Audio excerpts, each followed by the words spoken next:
Israeli Defense Forces are ordering people in eastern Lebanon to leave their homes ahead of imminent airstrikes for the second day in a row. The Lebanese Ministry of Public Health says at least 8 people are dead after Israeli strikes on the city of Baalbek yesterday. Foreign correspondent Britt Clennett joins me live from Tel Aviv, Israel, with the latest. Britt, what's happening with these additional forced evacuations?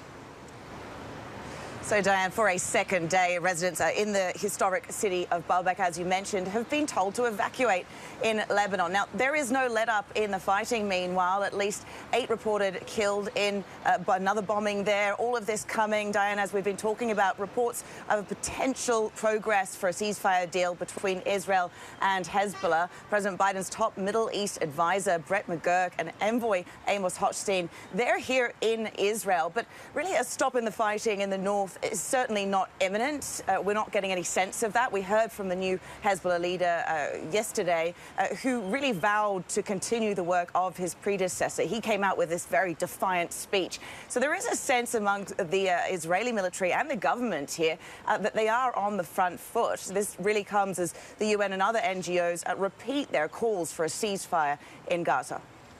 Britt, according to UNICEF, at least 1 child has been killed and 10 injured daily since October 4th.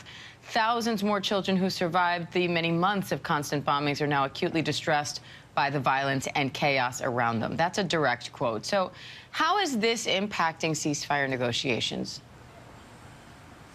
Yeah, the humanitarian situation is dire. We're talking more than 43,000 people killed now, more than half of them women and children. There isn't a lot of optimism, you know, when it comes to this Gaza deal we've been talking about. Hamas have really reiterated their stance that any hostage or ceasefire deal must be tied to a full IDF withdrawal. And that's not something that the IDF at this moment appears to want to accept. All right, foreign correspondent Britt Clennett in Israel, thank you.